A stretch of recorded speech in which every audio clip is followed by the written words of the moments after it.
महाभारत विष्णु पुराण। पवित्र नदी गंगा के स्वर्ग से पृथ्वी पर अवतरण की कहानी, जिसे गंगा अवतरण के नाम से जाना जाता है, हिंदू पौराणिक कथाओं में सबसे प्रिय और महत्वपूर्ण कहानियों में से एक है। यह भक्ति, तपस्या, दैवीय हस्तक्षेप और एक राजा की अपने पूर्वजों के प्रति प्रतिज्ञा पूरी करने की कहानी है। इक्ष्वाकु वंश के एक शक्तिशाली और धर्मात्मा राजा सगर ने अयोध्या राज्य पर शासन किया। उनकी दो पत्नियां थीं, केशिनी और सुमति। केशिनी से उन्हें असमंजस नाम का एक पुत्र हुआ और सुमति से उनके 60,000 पुत्र हुए। अश्वमेध यज्ञ। राजा सगर ने अश्वमेध यज्ञ, एक घोड़े की बलि अनुष्ठान करने का फैसला किया, जो दुनिया पर उनकी संप्रभुता का दावा करेगा। अनुष्ठान के हिस्से के रूप में एक घोड़े को घूमने के लिए खुला छोड़ दिया गया था और राजा के बेटों को उसका पीछा करने का काम सौंपा गया था। हालांकि देवों के राजा भगवान इंद्र सागर की बढ़ती शक्ति से डर गए और घोड़े को चुरा लिया और इसे ऋषि कपिला के आश्रम में छिपा दिया। राजा सगर के 60,000 पुत्रों ने घोड़े को पृथ्वी पर खोजा और अंततः उन्हें ऋषि कपिला के आश्रम के पास पाया। यह सोचकर कि ऋषि ने घोड़ा चुरा लिया है, उन्होंने उन पर हमला कर दिया। कपिला का श्राप। ऋषि ने अपने ध्यान से परेशान होकर अपनी आंखें खोलीं और अपनी तेज दृष्टि से 60,000 पुत्रों को जलाकर राख कर दिया। अधूरे अंतिम संस्कार के कारण उनकी आत्माएं आत्माओं के रूप में भटकने के लिए अभिशप्त थीं। न तो स्वर्ग में आ रही थीं और न ही पृथ्वी पर उतर रही थीं।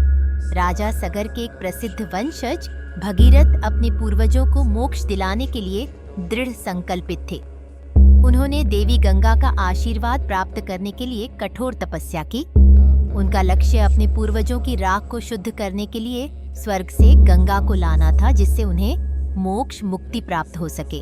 भागीरथ की भक्ति से प्रसन्न होकर गंगा पृथ्वी पर उतरने के लिए सहमत हो गईं। हालांकि उसने चेतावनी दी कि अगर नियंत्रित नहीं किया गया तो उसका मूसलाधार प्रवाह दुनिया को नष्ट कर सकता है। तब भागीरथ ने भगवान शिव से गंगा के अवतरण में मदद करने की प्रार्थना की। भागीरथ की तपस्या से प्रसन्न होकर भगवान शिव गंगा को अपने सिर पर लेने के लिए सहमत हो गए। जैसे ही गंगा अत्यधिक बल के साथ स्वर्ग से उतरी, शिव ने उनके प्रचंड प्रवाह को नियंत्रित करते हुए उन्हें अपनी जटाओं में पकड़ लिया। फिर उसने धीरे से उसे अपने बालों से एक धारा में छोड़ दिया, जिससे वह बिना किसी विनाश के पृथ्वी पर बहने लगी। गंगा, जो अब पृथ्वी पर है, भारत के मैदानी इलाकों में भागीरथ के पीछे पीछे चलती रही और बहती हुई भूमि का पोषण करती रही। अपनी यात्रा के दौरान वह ऋषि जाह्नू के आश्रम से गुजरी, जिन्होंने उसकी विघटनकारी शक्ति से क्रोधित होकर उसे निगल लिया। भगीरथ की प्रार्थना पर जाह्नू ने गंगा को अपने कान से मुक्त कर दिया और उन्होंने अपनी यात्रा जारी रखी। इसी घटना के कारण गंगा को जाह्नवी के नाम से भी जाना जाता है। अंत में गंगा उस स्थान पर पहुंची जहां भागीरथ के पूर्वजों की राख पड़ी थी।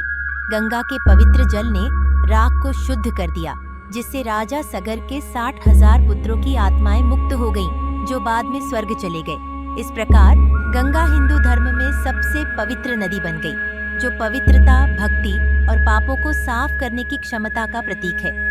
नदी को देवी के रूप में पूजा जाता है और यह हिंदू अनुष्ठानों और मान्यताओं में केंद्रीय भूमिका निभाती है। गंगा अवतरण की कहानी केवल दैवीय हस्तक्षेप की कहानी नहीं है, बल्कि दृढ़ता, भक्ति और तपस्या की शक्ति के महत्व का भी प्रतीक है। अपने पूर्वजों के उद्धार के लिए भागीरथ का अटूट समर्पण कर्तव्य और धार्मिकता के मूल्य का उदाहरण है। गंगा का अवतरण गंगा दशहरा और गंगा सप्तमी सहित विभिन्न हिंदू त्योहारों में मनाया जाता है। हिमालय से निकलने वाली और भारत के उत्तरी मैदानों में बहने वाली गंगा नदी को भारतीय सभ्यता की जीवन रेखा माना जाता है और इसे सबसे पवित्र नदियों के रूप में सम्मानित किया जाता है।